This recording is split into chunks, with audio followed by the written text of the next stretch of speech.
정서연의 삶은 마치 거대한 유리병 안에 갇힌 나비와 같아탔다. 겉으로는 평온해 보였지만 그 안에는 끊임없이 자신을 갉아먹는 불안과 고독이 맴돌았다. 매일 아침 그녀는 동이 트기 전 습관처럼 침대에서 몸을 일으켰다. 창밖은 아직 어스름한 새벽 공기에 잠겨 있었고 멀리 도시의 불빛들이 희미하게 반짝였다. 그녀는 차가운 물 한 잔을 마시고 곧장 거실로 향했다. 언제나 그렇듯 커피포트에서는 쌉쌀한 커피 향이 피어올랐다. 진한 블랙커피 한 잔을 들고 창가에 앉으면 희뿌연 안개가 도시를 감싸는 모습이 보였다. 그 풍경은 그녀의 삶과 닮아 있었다. 무엇인가를 애써 가리고 있는 듯한, 하지만 그 속에는 분명 무언가가 존재하고 있는 듯한 모호함. 그녀의 아파트는 깔끔했지만 마치 사람이 살지 않는 것처럼 고요하고 차가웠다. 최소한의 가구만이 놓여 있었고 벽에는 어떤 장식도 걸려 있지 않았다. 유일하게 온기를 주는 것은 그녀의 책상 위에 쌓여 있는 낡은 고문서들과 역사 서적들이었다. 서연은 역사 연구소에서 일했다. 그녀의 일과는 매일같이 오래된 기록들을 해독하고 과거의 이야기를 엮는 것이었다. 그녀는 과거를 파헤치는 일에 몰두하면서 현재의 자신을 외면하려 애썼다. 낡은 종이 냄새와 먼지 냄새는 그녀에게 익숙한 위안이었다. 서연의 삶을 지배하는 가장 큰 공포는 악몽이었다. 매일 밤 어김없이 찾아오는 악몽은 그녀를 깊은 수렁으로 끌고 들어갔다. 악몽은 늘 똑같은 패턴으로 시작되었다. 어둡고 울창한 숲속, 나무십 사이로 스며드는 음산한 바람소리, 그리고 어디선가 들려오는 아이들의 맑은 웃음소리. 그 웃음소리는 너무나 행복하고 천진난만해서 오히려 그녀의 심장을 더욱 불안하게 만들었다. 이내 웃음소리는 희미해지고 누군가의 낮은 속삭임이 귓가를 맴돌았다. 언니, 언니. 그리고는 한 줄기 섬광과 함께 낯선 아이의 작고 여린 손이 허공에서 힘없이 놓여지는 장면. 절벽 아래로 떨어지는 듯한 끔찍한 추락. 그 순간 서연은 숨이 막히는 듯한 절규를 내뱉으려 애썼지만 목소리는 나오지 않았다. 그리고는 곧바로 잠에서 깨어났다. 잠에서 깨어나면 온몸은 식은땀으로 축축했고 심장은 미친 듯이 포운딩했다. 하지만 그녀는 악몽의 내용을 선명하게 기억하지 못했다. 그저 설명할 수 없는 깊은 상실감과 가슴을 옥죄는 고통만이 그녀의 정신을 지배할 뿐이었다. 악몽은 그녀의 밤을, 그리고 그녀의 삶을 갉아먹었다. 만성적인 불면증에 시달렸고 낮에도 몽롱한 상태로 지내는 날이 많았다. 그녀는 악몽 때문에 깊은 잠에 드는 것을 두려워했다. 그래서 그녀는 사회생활을 최대한 줄였다. 친구들과의 만남을 피했고 동료들과의 회식에도 잘 참석하지 않았다. 사람들과의 교류는 그녀에게 또 다른 형태의 스트레스였다. 그들은 그녀의 눈 밑 다크서클과 피곤한 기색을 알아챘지만 서연은 그저 요즘 일이 많아서요 라는 말로 둘러댈 뿐이었다. 그녀는 자신의 내면을 그 누구에게도 드러내고 싶지 않았다. 서연은 7살 이전의 기억이 거의 없었다. 어린 시절의 기억이 마치 안개에 덮인 듯 희미했다. 부모님은 그녀가 어렸을 때 사고로 돌아가셨고 그녀는 먼 친척의 손에 길러졌다. 친척들은 그녀의 과거에 대해 함구했고 서연은 그 이유를 알 수 없었다. 그녀는 그저 자신의 기억이 어둠 속에 갇혀 있다는 사실을 받아들일 뿐이었다. 하지만 악몽은 그녀의 잃어버린 기억 속에 무엇인가가 숨겨져 있다는 사실을 끊임없이 암시하는 듯했다. 어느 쌀쌀한 가을 오후였다. 서연은 퇴근길에 늘 지나던 공원 근처를 걷고 있었다. 차가운 바람이 그녀의 외투 속으로 파고들었다.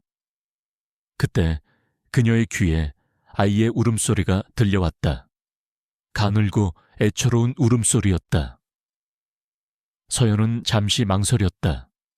아이들은 그녀에게 언제나 불편한 존재였다. 악몽 속 아이의 웃음소리가 떠올라 그녀의 심장이 불안하게 뛰었다. 하지만 울음소리는 더욱 커졌고 아이의 절규는 그녀의 발걸음을 멈추게 했다. 나무 아래 벤치에 웅크리고 있는 작은 아이가 보였다. 아이는 엄마를 잃어버린 듯 큰 눈에서 눈물을 뚝뚝 흘리고 있었다. 서연은 자신의 어린 시절을 떠올렸다. 길을 잃고 혼자 남겨졌던 그 막막함. 그녀는 자신도 모르게 아이에게 다가갔다. 아가, 왜 울고 있니? 엄마를 잃어버렸니? 서연의 목소리는 다소 딱딱했지만 그녀의 눈빛은 따뜻했다. 아이는 처음에는 경계하는 듯 서연을 올려다봤지만 이내 그녀의 손길에 몸을 맡겼다. 서연은 아이의 눈높이에 맞춰 무릎을 꿇고 앉아 아이의 어깨를 조심스럽게 토닥였다. 그녀는 아이의 엄마에게 전화를 걸어주고 아이가 엄마를 만날 때까지 곁을 지켜주었다. 아이가 엄마의 품에 안겨 환하게 웃는 모습을 보자 서연의 마음 한구석에 얼어붙었던 얼음이 녹아내리는 듯했다. 그녀는 작은 미소를 지었다. 그때 서연은 자신이 목에 걸고 있던 낡은 진주 목걸이가 풀려 바닥에 떨어지는 것을 느꼈다. 그녀는 깜짝 놀라 목걸이를 주었다. 그것은 그녀가 언제부터 가지고 있었는지도 모르는 항상 몸에 지니고 다니는 유일한 물건이었다. 목걸이 한쪽 진주는 희미하게 금이가 있었고 다른 진주들도 오래되어 빛이 발해 있었다. 그녀는 목걸이를 주우려 허리를 숙이던 순간 강렬한 통증이 왼쪽 관자놀이를 강타했다. 번개처럼 스쳐 지나가는 영상, 그것은 한 아이의 모습이었다. 자신과 똑같이 생긴 아이. 그 아이 역시 똑같은 진주 목걸이를 목에 걸고 환하게 웃고 있었다. 두 아이가 손을 잡고 풀밭을 뛰어다니는 모습. 귓게는 아이의 맑은 웃음소리가 생생하게 들렸다. 언니 언니, 아이가 자신을 부르는 목소리였다. 서연은 그 아이가 누군지 알 수 없었다. 그녀는 그 순간 그 아이의 얼굴을 붙잡으려 애썼지만 이미지는 연기처럼 사라져버렸다. 강렬한 두통과 함께 심장이 미친 듯이 뛰었다. 이게 뭐지? 서연은 혼란스러웠다. 그녀는 자신이 잠시 헛것을 본 것이라고 생각하려 애썼지만 그 영상은 너무나도 생생했다.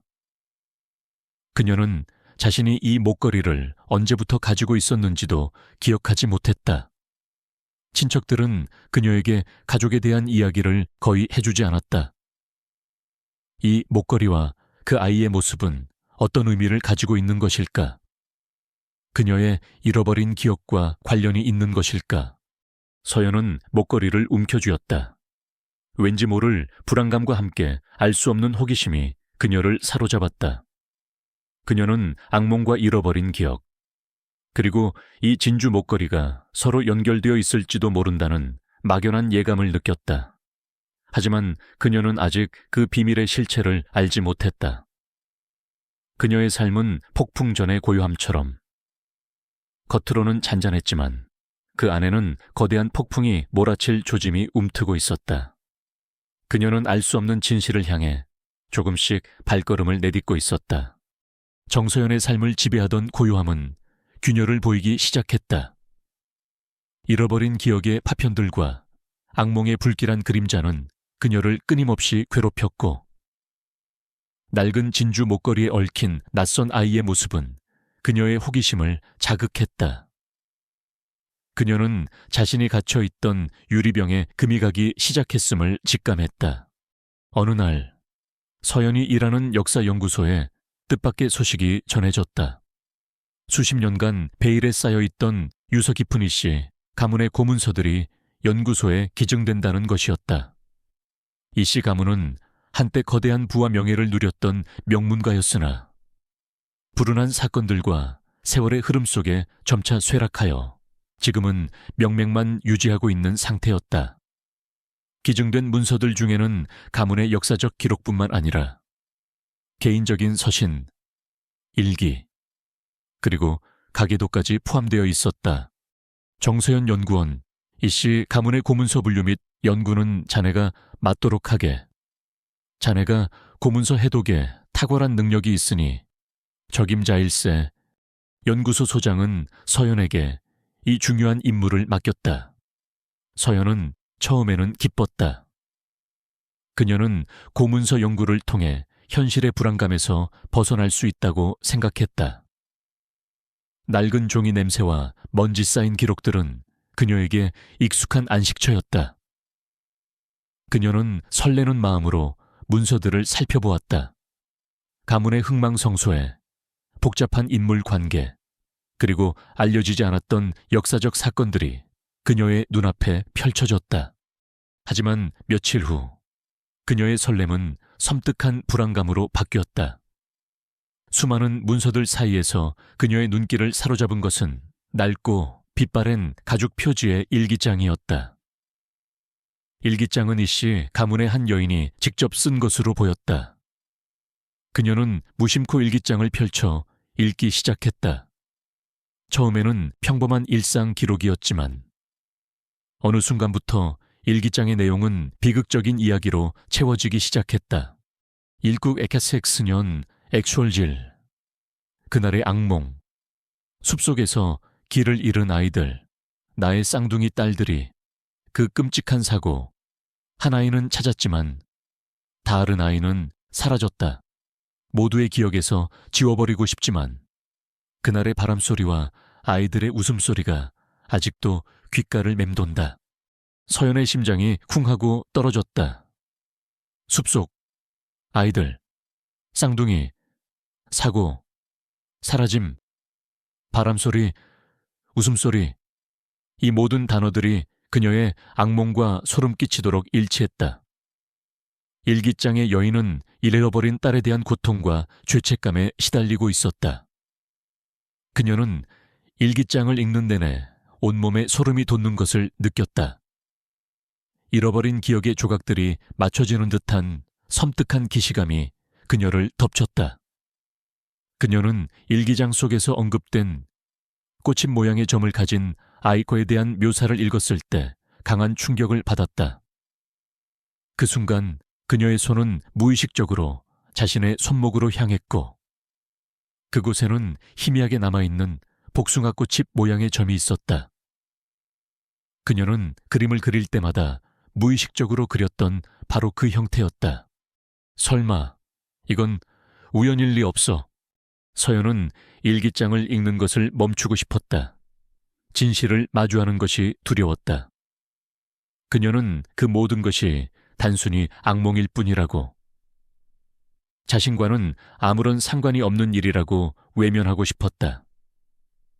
그녀는 연구실을 뛰쳐나가고 싶을 만큼 강한 공포를 느꼈다. 일기장 속의 비극이 그녀의 과거와 연결되어 있을지도 모른다는 생각은 그녀의 정신을 짓눌렀다. 그녀는 혼란과 두려움 속에서 몸부림쳤다. 진실을 파헤치는 것을 멈춰야 할까? 아니면 이 끔찍한 미스터리를 풀어야 할까? 그녀는 심하게 갈등했다. 그러나 일기장의 마지막 페이지에는 여인이 남긴 간절한 바람이 적혀 있었다. 혹 이 기록을 보게 될 누군가가 있다면 부디 그날의 진실을 밝혀주기를, 나의 잃어버린 아이를 찾아주기를. 그 문장을 읽는 순간 혜진은 알 수 없는 사명감을 느꼈다. 이대로 도망칠 수 없었다. 이 비극의 진실을 밝혀야만 했다. 그것은 단순히 그녀의 악몽을 끝내는 것을 넘어 한 가족의 비극을 치유하고 잃어버린 존재를 찾아내는 일이라는 것을 그녀는 직감했다. 그녀 안에 잠들어 있던 용기와 진실을 향한 갈망이 깨어났다. 그때였다. 이씨 가문의 후손인 이지환이 연구소를 방문했다. 그는 언론에도 잘 알려진 젊은 사업가였다. 그의 얼굴에는 냉철함과 함께 세상과의 거리를 두려는 듯한 차가움이 묻어 있었다. 그는 가문의 고문서가 일반에 공개된다는 소식을 듣고 찾아온 것이었다. 그는 서연에게 직접 다가왔다. 그의 눈빛은 혜진을 꿰뚫어 보는 듯 날카로웠다. 이 연구소에서 저희 가문의 개인적인 기록들을 함부로 공개하고 있다는 소식을 들었습니다. 특히 제 가족의 사적인 일기나 서신 같은 것들은 즉시 봉인하거나 폐기해 주시길 바랍니다. 그것들은 역사적 가치가 없습니다. 단지 저희 가문의 수치스러운 과거일 뿐입니다. 지환은 단호하게 말했다. 그의 목소리에는 단 한 점의 망설임도 없었다. 그는 자신의 가문이 겪었던 비극적인 과거가 세상에 알려지는 것을 극도로 꺼려하는 듯했다. 서연은 그의 말에 충격을 받았다. 그가 언급하는 수치스러운 과거가 어쩌면 자신의 악몽과 관련된 사건일지도 모른다는 생각에 그녀의 심장이 빠르게 뛰었다. 죄송하지만 이씨 가문의 고문서들은 역사적 가치가 매우 큽니다. 특히 그 시대의 생활상과 가문의 비극적인 사건들은 후대에 중요한 교훈을 줄 수 있습니다. 함부로 봉인하거나 폐기할 수는 없습니다. 서연은 용기를 내어 반박했다. 지환의 눈빛이 싸늘하게 변했다. 그는 혜진이 자신의 의지에 반대하는 것에 불쾌감을 드러냈다. 개인의 사생활을 침해하면서까지 역사적 가치를 추구할 필요는 없다고 생각합니다. 다시 한번 경고합니다. 그 기록들을 공개한다면 가만히 있지 않을 겁니다. 지환은 서연에게 협박하듯 말했다. 그의 태도에서 그녀는 강렬한 적대감을 느꼈다. 그는 분명 혜진의 악몽과 관련된 진실을 숨기려 하고 있었다. 서연은 지환의 싸늘한 눈빛을 피하지 않았다. 이 순간 혜진은 자신이 피할 수 없는 거대한 소용돌이에 휘말렸음을 직감했다. 그녀는 진실을 향한 발걸음을 멈출 수 없었고 이는 필연적으로 지환과의 대결을 의미했다. 그녀의 삶은 더 이상 예전처럼 고요할 수 없었다. 그녀는 자신의 잃어버린 과거와 직면하기 위해 그리고 그 진실을 밝히기 위해 새로운 여정을 시작해야만 했다. 이지환의 갑작스러운 등장은 정서연의 삶에 드리워진 과거의 그림자를 더욱 짙게 만들었다. 그는 이씨 가문의 명예를 수호한다는 명목으로 고문서 공개를 극렬히 반대했다. 그의 차가운 시선은 서연의 심장을 꿰뚫는 듯했고 그가 내뱉는 한마디 한마디는 그녀를 더욱 코너로 몰아세웠다. 서연은 지환의 태도에서 자신의 악몽과 잃어버린 기억에 대한 진실이 숨겨져 있음을 확신했다. 그녀는 그 진실을 밝히기 위해 물러설 수 없었다. 서연은 이씨 가문의 고문서를 연구하는데 더욱 몰두했다. 그녀는 연구실에서 밤을 새우기 일쑤였다. 커피와 샌드위치로 끼니를 때우며 수백 년 된 종이 뭉치들을 파헤쳤다. 먼지 쌓인 기록들 속에서 그녀는 과거의 흔적을 찾으려 애썼다. 낡은 일기장 속에서 언급된 쌍둥이 라는 단어와 꽃잎 모양의 점이라는 묘사는 그녀의 머릿속을 끊임없이 맴돌았다. 그녀는 자신이 무의식적으로 그렸던 그림, 즉 복숭아 꽃잎 모양의 점이 자신의 손목에 희미하게 새겨져 있다는 사실을 떠올렸다. 그녀는 고문서들 사이에서 특히 한 장의 낡은 그림에 주목했다. 그것은 두 명의 어린아이가 손을 잡고 숲속을 뛰어가는 모습이었다. 그림은 다소 흐릿했지만 아이들의 해맑은 미소와 생기 넘치는 움직임이 느껴졌다.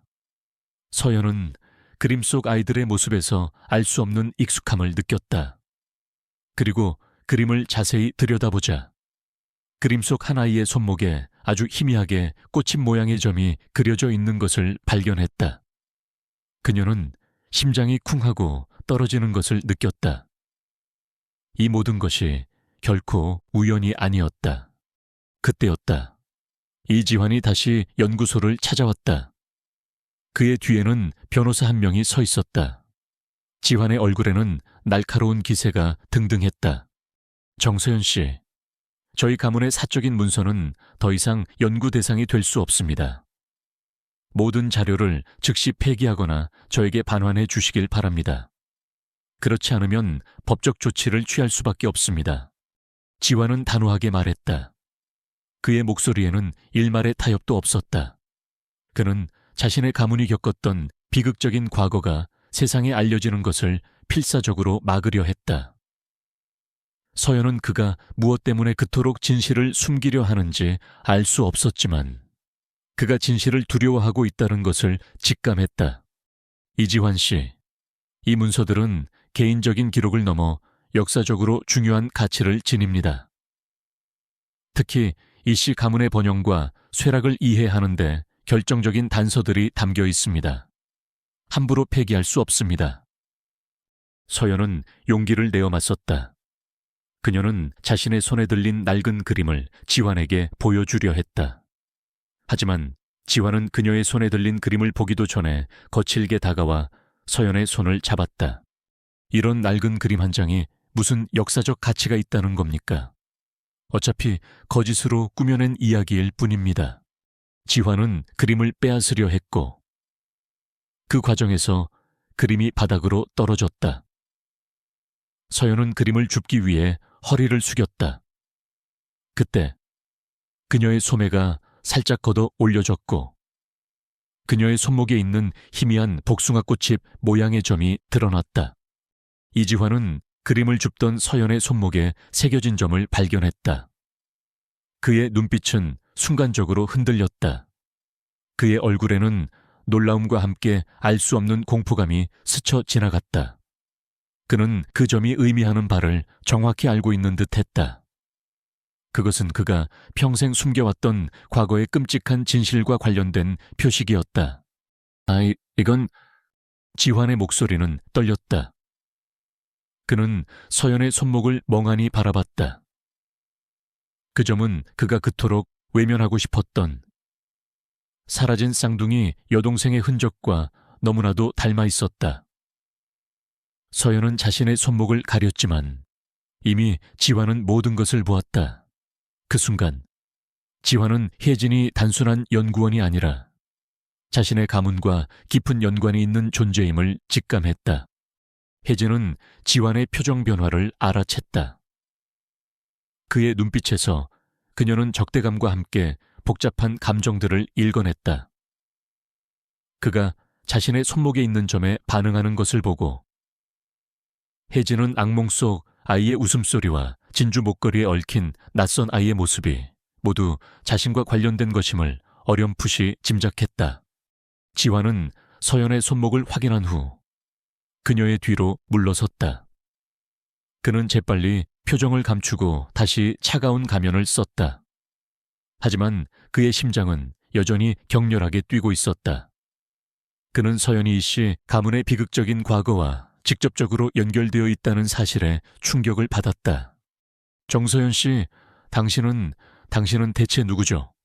지환의 목소리에는 의심과 경계심이 가득했다. 그는 더 이상 고문서 자체에 대한 논쟁을 이어가지 않았다. 이제 그의 관심은 오로지 혜진에게로 향했다. 그는 혜진이 어떤 진실을 알고 있으며 어디까지 파헤쳤는지 궁금해했다. 그날 이후 이지환은 서연의 모든 움직임을 주시하기 시작했다. 그는 사설 탐정을 고용하여 서연의 과거를 낱낱이 파헤치려 했다. 서연의 출생 기록, 고아원 생활, 그리고 현재까지의 모든 행적을 조사했다. 그는 서연이 이씨 가문의 비밀을 폭로하려 한다고 의심했고 그녀를 감시하며 방해할 계획을 세웠다. 지환은 연구소에도 압력을 넣었다. 그는 소장을 찾아가 서연을 해고하거나 최소한 이씨 가문의 고문서 연구에서 배제해달라고 요구했다. 그는 연구소에 거액의 기부를 제안하며 자신의 영향력을 과시했다. 소장은 지환의 압력에 난감해했지만 서연의 연구 능력과 윤리의식을 믿었기에 쉽게 결정을 내리지 못했다. 정서연 연구원 이지환 씨의 압력이 거셉니다. 당분간 이 씨 가문 관련 연구는 중단하고 다른 업무를 맡는 것이 어떻겠소? 나중에 상황이 진정되면 다시 재기하는 것이 좋겠네. 소장은 서연에게 조심스럽게 제안했다. 하지만 서연은 고개를 저었다. 그녀는 이제 물러설 수 없었다. 지환의 방해는 오히려 그녀가 진실에 가까워지고 있다는 증거였다. 그녀는 자신의 손목에 있는 꼬집 모양의 점을 보며 결심했다. 이 점이 자신의 정체성을 밝혀줄 중요한 단서라고. 혜진은 지환의 감시와 방해에도 굴하지 않았다. 그녀는 더욱 깊이 있이 가문의 고문서 속으로 파고들었다. 특히 사라진 쌍둥이 아이에 대한 기록들을 집중적으로 살펴봤다. 그녀는 악몽 속에서 들려오던 아이의 웃음소리가 마치 자신의 귓가에 생생하게 울리는 듯했다. 혜진은 그 낡은 일기장 속에서 사라진 아이의 이름을 발견했다. 이혜운 리하은. 자신의 악몽 속에 등장했던 아이의 이름이었다. 그리고 그녀는 그 아이의 생년월일이 자신과 동일하다는 사실을 깨달았다. 이혜은. 그녀의 쌍둥이 동생이었다. 서연은 충격에 휩싸였다. 잃어버렸던 자신의 조각이 맞춰지는 순간이었다. 악몽은 단순한 꿈이 아니었다. 그것은 그녀가 잊고 있던, 어쩌면 무의식적으로 억압하고 있던 쌍둥이 동생 혜운의 마지막 기억이었던 것이다. 그녀는 자신의 이름, 정서연이 진짜 이름이 아닐 수도 있다는 섬뜩한 의심을 품게 되었다. 지환의 감시와 압력은 날이 갈수록 심해졌다. 그녀의 사무실 주변에는 정체불명의 사람들이 서성거렸고, 그녀의 휴대전화에는 알 수 없는 번호로 발신된 경고 메시지들이 도착했다. 혜진은 이제 자신의 목숨마저 위협받고 있다는 것을 느꼈다. 하지만 그녀는 멈출 수 없었다. 그녀는 이혜운, 자신의 쌍둥이 동생을 위해, 그리고 자신의 잃어버린 기억과 정체성을 위해 싸워야만 했다. 그녀의 내면에 잠자고 있던 용기와 결단력이 활활 타올랐다. 그녀는 진실을 향한 거대한 대결을 피할 수 없다는 것을 직감했다. 이지환의 압박은 정서연의 숨통을 조여왔다. 그는 더 이상 은밀하게 움직이지 않았다. 직접적인 위협과 공개적인 비난으로 서연을 무너뜨리려 했다. 이씨 가문의 비밀이 세상에 드러나는 것을 막기 위해 그는 수단과 방법을 가리지 않았다. 서연은 매일 밤 악몽에 시달리며 잠 못 이루는 나날을 보냈고, 낮에는 지환의 감시와 주변의 냉대 속에서 고통받았다. 정서연 연구원 이지환 씨 측에서 보낸 내용 증명입니다.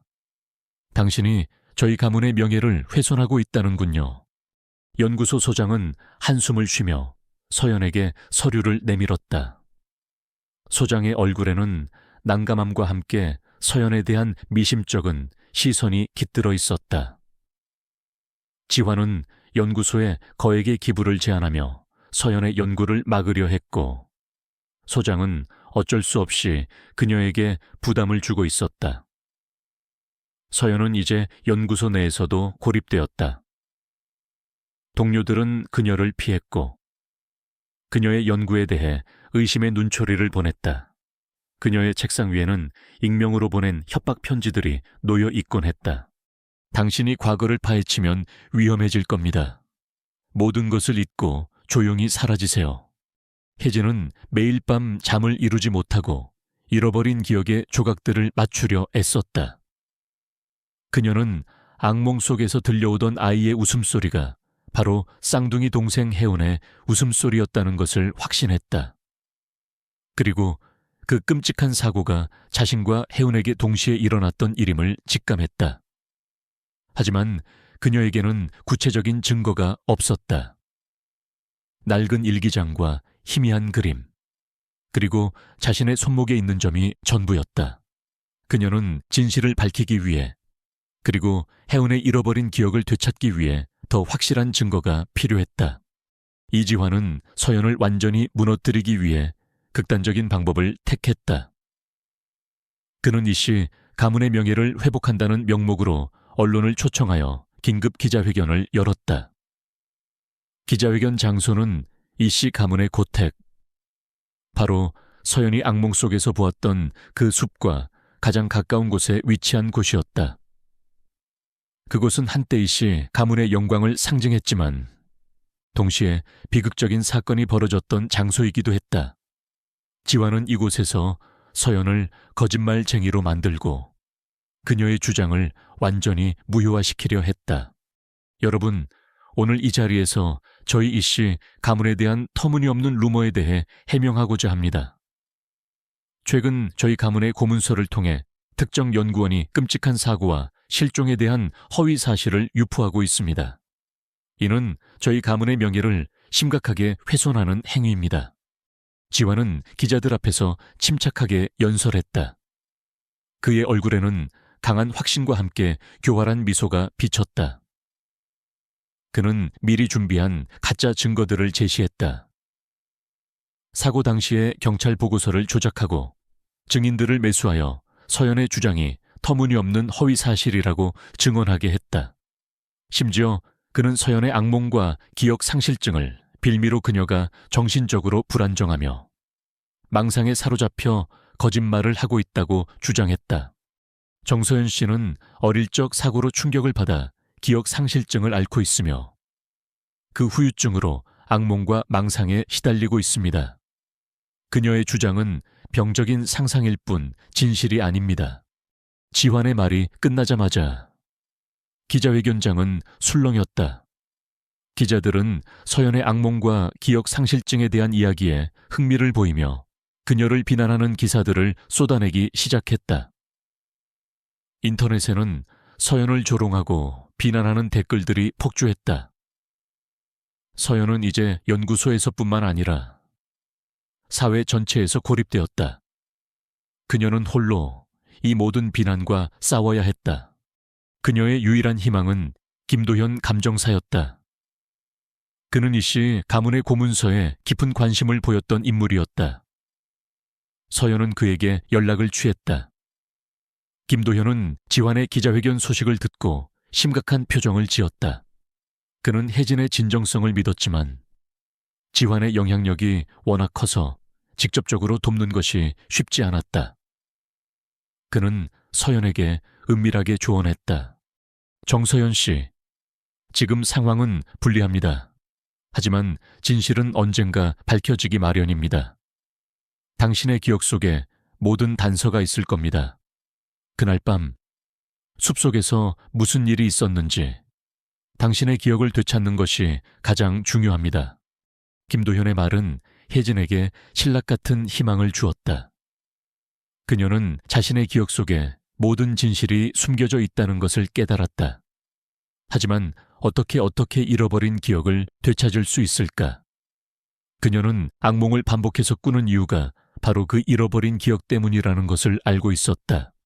시간은 혜진의 편이 아니었다. 지환은 기자회견을 마친 후 서연에게 48시간의 최종 시한을 통보했다.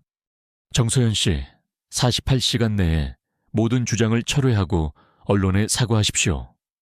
그렇지 않으면 당신을 명예훼손으로 고소할 것이며 당신의 모든 것을 빼앗을 겁니다. 지환의 목소리는 비열한 승리감으로 가득했다. 그는 서연이 결코 이 압박을 견뎌내지 못할 것이라고 확신했다. 서연은 이제 절벽 끝에 서 있는 기분이었다.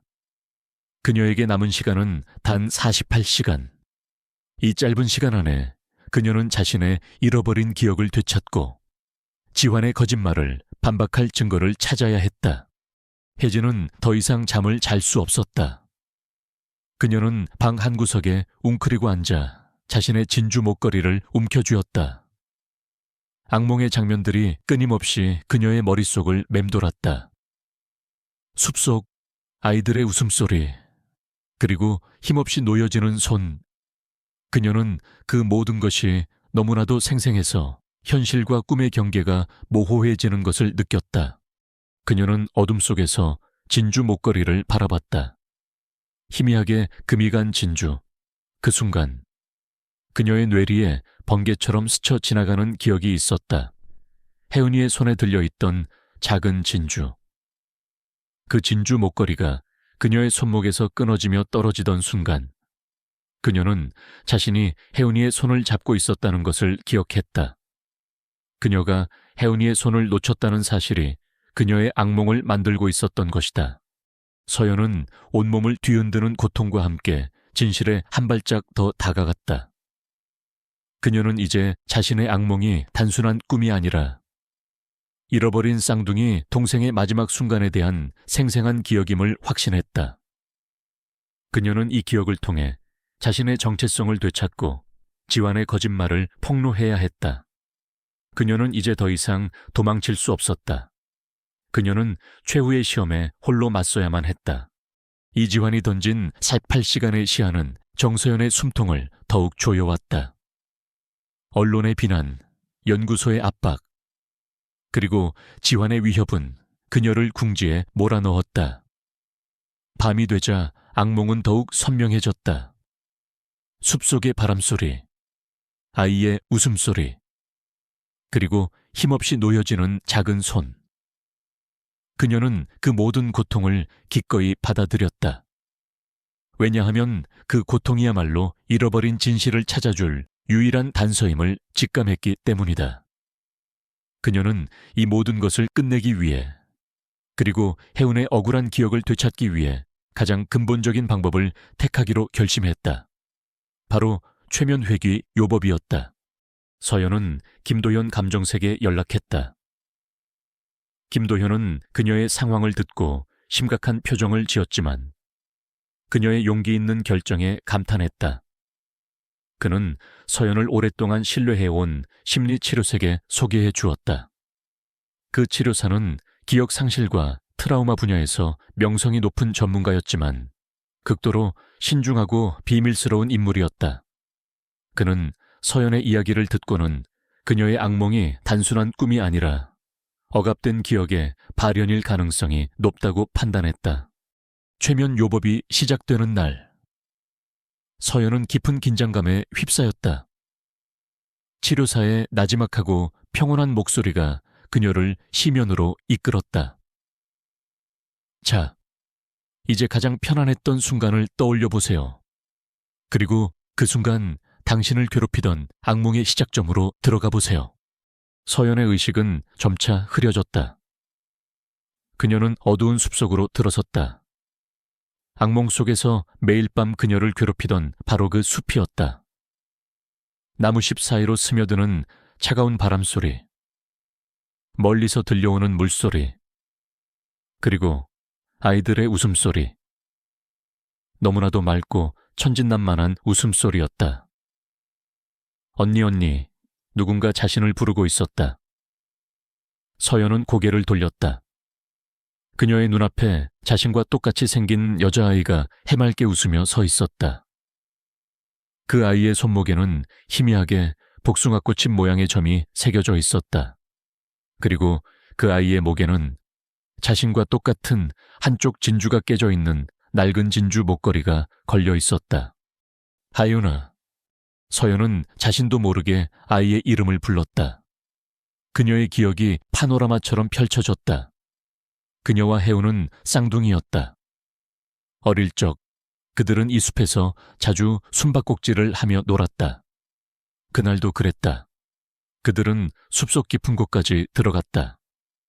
혜우는 언제나 장난기가 넘쳤고 서연은 그런 혜은이를 따라다니는 것이 행복했다. 그때였다. 거대한 굉음이 숲속을 뒤흔들었다. 아이들의 웃음소리는 비명으로 바뀌었다. 숲속 나무들이 쓰러지고 흙먼지가 하늘을 뒤덮었다. 서연은 혜은이의 손을 잡고 필사적으로 달렸다. 그들은 절벽 끝에 다다랐다. 뒤에서는 무언가가 무섭게 쫓아오는 소리가 들렸다. 절벽 아래는 깊이를 알 수 없는 어둠이었다. 혜은이의 발이 미끄러졌다. 서연은 필사적으로 혜은이의 손을 잡았다. 혜은이의 목에 걸려 있던 진주 목걸이가 끊어지며 그녀의 손에 잡혔다. 혜은이의 작은 손이 그녀의 손에서 미끄러져 떨어졌다. 이안이. 혜은이의 마지막 목소리가 귓가를 맴돌았다. 서연은 필사적으로 손을 뻗었지만 혜은이의 손은 허공으로 사라졌다. 그 순간 서연의 정신은 엄청난 충격과 죄책감으로 인해 모든 기억을 억압해 버렸다. 그녀의 악몽은 바로 이 끔찍한 순간의 반복이었던 것이다. 선생님, 저 기억났어요. 혜은이가 제 동생이었어요. 서연은 흐느꼈다. 최면에서 깨어난 그녀의 얼굴에는 눈물이 범벅이 되어 있었지만 그녀의 눈빛은 그 어느 때보다 또렷하고 강렬했다. 그녀는 그날의 모든 진실을 기억해냈다. 그리고 그녀는 그날 사고 현장에서 혜은이가 떨어지던 순간 숲속 어둠 속에서 빛나던 낯선 금속 조각을 보았다. 그것은 낡은 회중시계였다. 시계 표면에는 이씨 가문의 문양과 함께 J, H, L 이라는 이니셜이 새겨져 있었다. 지환의 이름 이니셜이었다. 지환이 그날 사고 현장에 있었다는 사실을 암시하는 충격적인 단서였다. 최면 요법을 통해 서연의 기억이 선명해진 사이 김도연 감정사는 그녀의 부탁으로 이씨 가문의 과거 사고 기록을 다시 조사하고 있었다. 그는 오래된 신문 기사와 경찰 보고서를 뒤져 마침내 중요한 단서를 찾아냈다. 사고 현장에서 발견된 유일한 물건, 바로 낡은 회중시계였다. 그는 그 시계가 이씨 가문의 가보라는 것을 확인했고 그것이 이지환의 개인 소유였다는 사실까지 밝혀냈다. 또한 그는 사고 당시의 경찰 보고서가 누군가에 의해 조작되었을 가능성을 포착했다. 두 아이 중 한 명의 시신이 발견되지 않았다는 기록과 함께 사고 현장에서 목격된 의문의 남성에 대한 증언이 희미하게 남아있었다. 그 남성의 묘사는 이지환의 젊은 시절 모습과 흡사했다. 48시간의 시한이 끝나가는 절박한 순간 이지환은 다시 기자회견을 열었다. 그는 서연이 자신의 주장을 철회하지 않자 그녀를 법적 조치하겠다는 것을 공식적으로 발표하려 했다. 기자회견장은 여전히 이씨 가문의 고택, 그 숲이 내려다 보이는 곳이었다. 지환은 승리감에 도취된 듯 연단에 섰다. 정서연 씨는 저희 가문의 명예를 훼손하고 허위 사실을 유포했습니다. 오늘부로 저는 그녀를 상대로 모든 법적 조치를 취할 것임을 선언합니다. 그의 말이 끝나자마자 기자들의 플래시 세례가 터졌다. 그때였다. 기자회견장 문이 활짝 열리고 정서연이 당당하게 걸어 들어왔다. 그녀의 얼굴은 수척했지만 그녀의 눈빛은 불꽃처럼 타올랐다. 그녀의 뒤에는 김도현 감정사와 그녀의 심리치료사가 서 있었다. 이지환 씨, 당신의 주장은 거짓입니다. 진실은 제가 기억하는 그날의 악몽 속에 있습니다. 서연의 목소리는 단호하고 명확했다. 기자들은 술렁였다. 지환은 그녀의 등장에 당황한 듯 얼굴이 굳어졌다. 무슨 소리냐, 이 여자를 당장 끌어내. 지환은 경호원들에게 소리쳤다. 하지만 서연은 아랑곳하지 않았다. 그녀는 김도연이 건넨 오래된 경찰 보고서와 낡은 회중시계를 들어올렸다. 이것은 19부 XX년 액슈얼 엑시일. 이 숲에서 발생했던 사고에 대한 경찰 보고서 원본입니다. 그리고 이 회중시계는 사고 현장에서 발견된 이지환 씨의 소유물이죠. 그리고 이 사진은 사고 직후의 현장을 찍은 사진입니다. 이지환 씨, 이 사진 속에 보이는 어린 남자아이는 누구라고 생각하십니까? 김도현은 미리 준비한 대형 스크린에 낡은 사진 한 장을 띄웠다. 사진 속에는 끔찍한 사고 현장과 함께 절벽 근처에서 불안한 얼굴로 서 있는 어린 이지환의 모습이 흐릿하게 찍혀 있었다. 그리고 그의 발치에는 희미하게 보일 듯 말 듯한 작은 진주 목걸이가 떨어져 있었다. 지환의 얼굴은 창백하게 질렸다. 그는 자신이 결코 발각되지 않을 것이라고 믿었던 비밀이 100일에 드러나는 순간을 마주했다. 그는 그날의 사고 현장에 있었고 진실을 왜곡하고 은폐했던 것이다. 그는 사진 속 자신의 어린 모습을 보며 온몸을 떨었다. 혜진은 계속해서 말했다. 그리고 이 증거는 제가 잃어버린 기억을 되찾았음을 증명합니다. 저는 이 씨 가문의 쌍둥이 딸 중 한 명, 이혜운의 언니, 이서연입니다. 제 동생 혜운이는 그날 사고로 실종된 것이 아니라 이지환 씨, 당신이 진실을 은폐하기 위해 그녀를 버렸을지도 모릅니다. 혜진의 폭탄 선언에 기자회견장은 충격에 휩싸였다. 쌍둥이 여동생이라고, 그날 사고에 이지환이 관련되어 있었다고, 기억을 되찾았다고 수많은 질문과 탄성들이 터져 나왔다. 지환은 더 이상 말을 잇지 못했다. 그의 얼굴에는 공포와 절망이 뒤섞여 있었다. 그는 자신이 그토록 숨기려 했던 진실이 혜진의 입을 통해 만천에 공개되는 것을 막을 수 없었다. 말도 안 돼, 거짓말이야. 당신은 이혜운이 아니야. 지환은 비명을 지르며 연단에서 쓰러졌다. 그의 눈빛은 초점을 잃었다. 그는 자신의 거짓말이 무너지고 자신이 저지른 죄가 드러나는 것을 감당할 수 없었다. 기자들은 플래시를 터뜨리며 그 순간을 기록했다. 서연의 눈에서는 뜨거운 눈물이 흘러내렸다. 그것은 억울함과 슬픔, 그리고 마침내 진실이 밝혀졌다는 해방감의 눈물이었다. 그녀는 자신의 악몽이 단순한 꿈이 아니라 잃어버린 동생의 마지막 기억이자 자신의 존재를 증명하는 증거였음을 온 세상에 알렸다. 진실은 마침내 승리했다. 이지환의 거짓말이 100일에 드러난 기자회견장은 순식간에 혼돈에 휩싸였다. 그는 연단에서 쓰러진 채 경호원들에게 부축되어 끌려나갔다. 그의 얼굴에는 더 이상 오만함이나 차가움 대신 감당할 수 없는 공포와 절망만이 가득했다. 그가 그토록 필사적으로 숨기려 했던 진실, 즉 자신이 어린 시절 동생 혜운의 사고에 연루되어 있었고 그 사실을 은폐해왔다는 죄가 만천에 드러난 것이다. 혜진의 눈에서는 뜨거운 눈물이 멈추지 않았다. 그것은 단순한 슬픔의 눈물이 아니었다. 오랜 세월 동안 그녀를 짓눌렀던 악몽의 무게, 잃어버린 기억에 대한 갈증, 그리고 억울하게 사라진 동생 혜운에 대한 그리움이 한꺼번에 터져 나오는 해방의 눈물이었다. 그녀는 낡은 진주 목걸이를 움켜쥐었다. 이제 이 목걸이는 그녀를 괴롭히던 악몽의 상징이 아니라 그녀의 정체성을 찾아주고 진실을 밝혀준 소중한 증거가 되었다. 기자들은 서연에게 플래시 세례를 퍼부으며 질문을 쏟아냈다. 정서연 씨, 정말 이지환 씨의 쌍둥이 동생이셨습니까? 그날 사고의 진실은 무엇입니까? 그동안 어떻게 지내셨습니까? 서연은 침착하게 그 모든 질문에 답했다.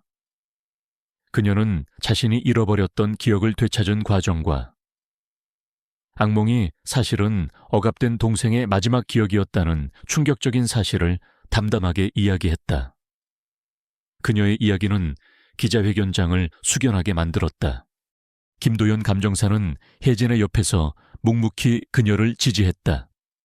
그는 혜진이 진실을 밝힐 수 있도록 결정적인 증거들을 제공했다. 그의 눈빛에는 혜진에 대한 깊은 신뢰와 존경심이 가득했다. 그는 혜진이 단순한 연구원이 아니라 진실을 추구하는 강인한 영혼을 가진 인물임을 깨달았다. 심리치료사 역시 혜진의 진술이 최면 요법을 통해 되찾은 실제 기억임을 증언하며 그녀에게 힘을 실어주었다. 이지환은 기자회견 직후 경찰에 자수했다. 그는 어린 시절 동생 혜운이 사고로 실종된 후 그 충격과 공포 속에서 가족의 명예가 실추될 것을 염려하여 사고의 진실을 은폐하고 경찰 보고서까지 조작했음을 고백했다. 그는 혜운이가 살아있을 것이라고는 상상조차 하지 못했고 서연이 나타나 진실을 파헤치려 하자 더욱 필사적으로 막아섰던 것이었다. 그의 죄는 명백했지만 그 역시 비극적인 과거의 희생자임을 부정할 수 없었다. 법정은 그의 죄를 물었지만 그는 결국 오랫동안 짓눌렸던 죄책감에서 벗어나 진심으로 서연에게 용서를 구했다. 서연아, 미안하다. 정말 미안해. 내가 너를 알아보지 못하고 용서해다오. 구치소 면회실에서 지화는 오열했다. 그의 얼굴에는 지난 세월의 고통과 후회가 고스란히 담겨 있었다. 서연은 그의 눈물을 보며 복잡한 감정에 휩싸였다. 미움과 분노 대신 슬픔과 연민이 밀려왔다. 그 역시 그날의 사고로 인해 평생을 고통받았다는 것을 알게 되었기 때문이었다. 오빠, 이제 괜찮아요. 우리 이제라도 서로를 찾았잖아요. 그것으로 충분해요. 서연은 지환의 손을 잡았다. 그녀는 오빠를 용서했다. 그것은 그녀 자신을 위한 용서이기도 했다. 과거의 족쇄에서 벗어나 새로운 삶을 시작하기 위해 그녀는 모든 것을 내려놓아야 했다. 지환은 그녀의 용서에 더욱 흐느꼈다. 그는 남은 생을 속죄하며 살아가겠다고 다짐했다. 이씨 가문은 이지환의 죄가 드러나면서 큰 타격을 입었지만 동시에 오랜 비극의 진실이 밝혀지면서 치유의 기회를 얻었다. 가문의 어른들은 이서연을 따뜻하게 맞이했고 혜진은 잃어버렸던 자신의 진짜 가족을 찾았다. 그녀는 더 이상 정서연이 아닌 이서연이라는 자신의 진짜 이름을 되찾았다. 그녀의 존재는 이씨 가문의 오랜 어둠에 한 줄기 빛이 되었다. 혜진은 기자회견 이후 자신의 경험을 바탕으로 새로운 연구에 몰두했다. 그녀는 역사학자로서의 지식과 잃어버린 기억을 되찾은 개인적인 경험을 결합하여 기억 상실증과 트라우마가 인간의 삶에 미치는 영향에 대한 연구를 시작했다. 그녀의 연구는 학계에서 큰 주목을 받았다. 그녀는 단순한 연구를 넘어 자신과 같은 아픔을 겪는 사람들을 돕는 데 헌신하기로 결심했다. 연구소 소장은 그녀의 연구에 전폭적인 지지를 보냈고 그녀에게 독립적인 연구실과 연구비를 지원했다. 그녀는 이제 어둠 속에 갇혀있던 과거의 상징이 아니라 미래를 향해 나아가는 희망의 상징이 되었다. 혜진은 김도현 감정사와 꾸준히 교류했다. 김도현은 혜진의 연구에 필요한 역사적 자료를 제공했고 그녀의 정신적인 지지자이자 멘토가 되어주었다. 그는 혜진이 자신의 경험을 통해 사회에 긍정적인 영향을 미칠 수 있는 인물임을 확신했다. 혜진은 그와의 대화를 통해 자신의 잃어버린 기억이 자신을 얼마나 강하게 만들었는지, 그리고 그 모든 고통이 결국 그녀를 더 나은 사람으로 성장시켰음을 깨달았다. 혜진은 이제 매일 밤 악몽을 꾸지 않았다. 그녀의 잠은 깊고 평화로웠다. 숲속의 어둠과 아이의 비명은 더 이상 그녀를 괴롭히지 않았다. 대신 그녀는 꿈속에서 혜은이와 함께 웃으며 뛰어놀던 행복한 순간들을 기억해냈다. 혜은이의 웃음소리는 이제 슬픔이 아닌 따뜻한 그리움과 사랑의 소리로 그녀의 귓게 울려 퍼졌다. 그녀는 잃어버렸던 동생의 기억을 온전히 받아들이고 그 기억 속에서 진정한 치유를 얻었다. 그녀의 삶은 새로운 평화를 찾았다. 그것은 단순히 갈등의 부재가 아니었다. 잃어버린 자신을 찾아내고 상처를 치유하며 타인을 용서하고 새로운 사명을 부여받은 완전하고 진정한 평화였다. 그녀는 이제 더 이상 어둠 속에 갇힌 나비가 아니었다.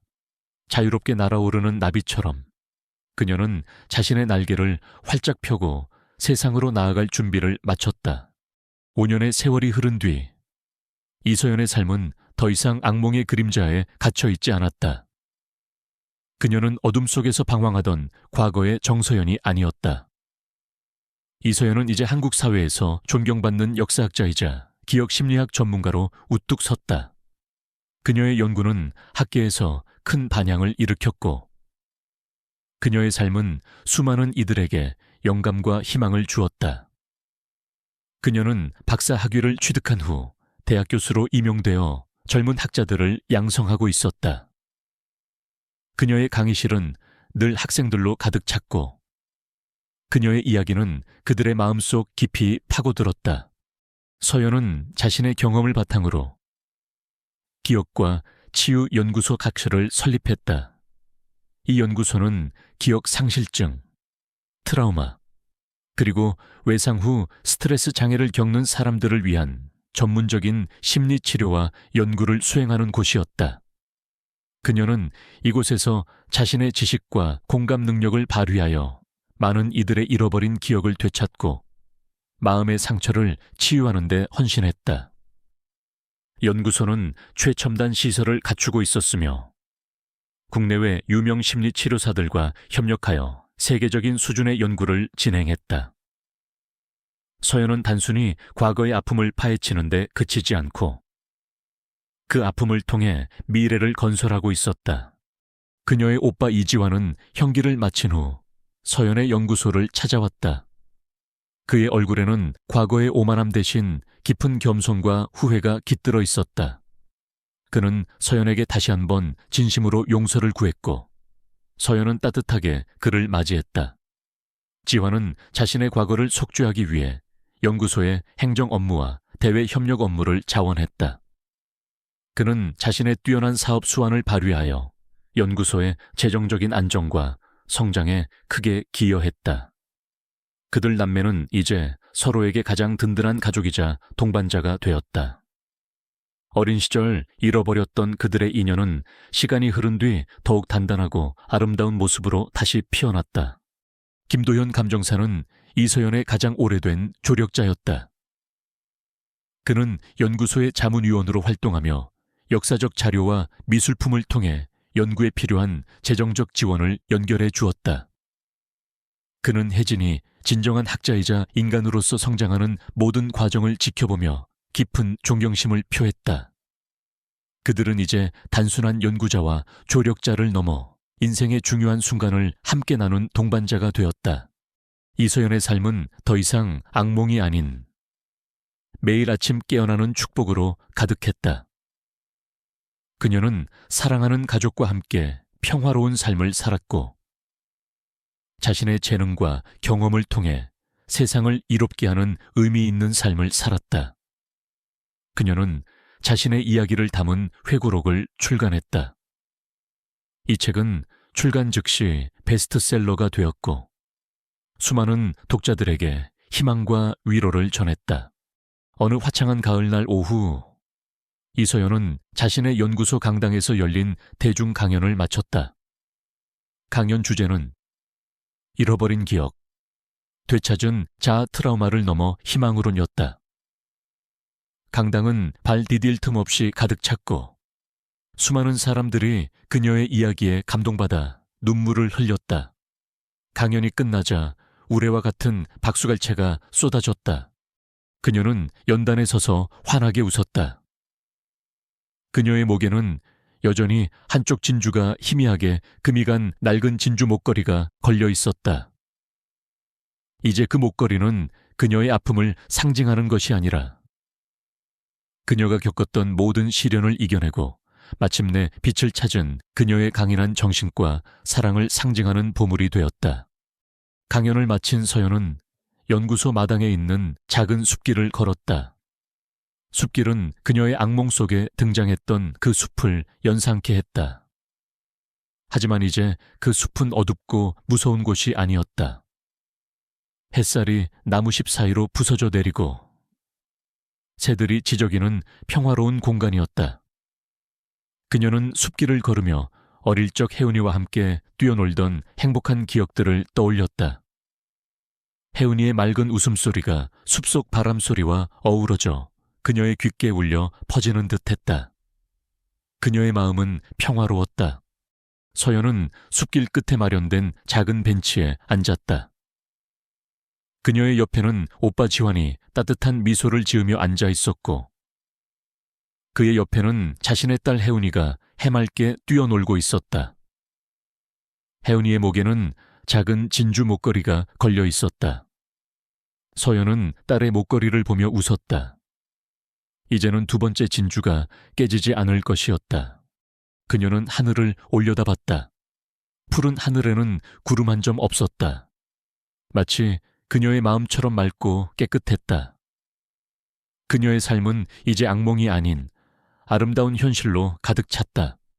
잃어버린 기억을 되찾고 잊혀진 동생의 존재를 밝히며, 그리고 그 모든 아픔을 통해 스스로를 성장시킨 이서연의 이야기는 고통 속에서도 희망을 잃지 않고 진실을 추구하는 용기가 얼마나 위대한 힘을 지니는지 보여주었다. 그녀는 더 이상 혼자가 아니었다. 사랑하는 사람들과 함께 그녀는 밝고 희망찬 미래를 향해 나아가고 있었다. 여러분, 어떠셨나요? 이서연 씨의 이야기가 여러분의 마음에 깊은 울림을 주었기를 바랍니다. 매일 밤 자신을 괴롭히던 악몽이 사실은 잃어버린 쌍둥이 동생의 마지막 기억이었다는 충격적인 진실을 마주하고, 그 모든 아픔을 이겨내며 자신의 삶을 재건해 나간 그녀의 이야기는 우리에게 깊은 영감을 줍니다. 우리의 삶에서도 때로는 알 수 없는 불안감이나 과거의 상처가 우리를 괴롭힐 수 있습니다. 하지만 이서연 씨처럼 그 두려움에 맞서 진실을 파헤치고 자신의 내면을 치유하며 결국에는 그 모든 경험을 통해 더 강하고 지혜로운 사람으로 거듭나는 용기가 필요합니다. 잃어버린 것은 반드시 되찾을 수 있으며 아픔은 새로운 시작의 밑거름이 될 수 있다는 것을 이서연 씨의 이야기가 보여줍니다. 오늘 이야기가 좋으셨다면 구독과 좋아요 부탁드립니다. 그리고 다음 이야기에서 만나고 싶은 주제나 캐릭터가 있다면 댓글로 남겨주세요. 여러분의 소중한 의견은 저에게 큰 힘이 됩니다. 다음에도 따뜻하고 감동적인 이야기로 찾아뵙겠습니다. 감사합니다.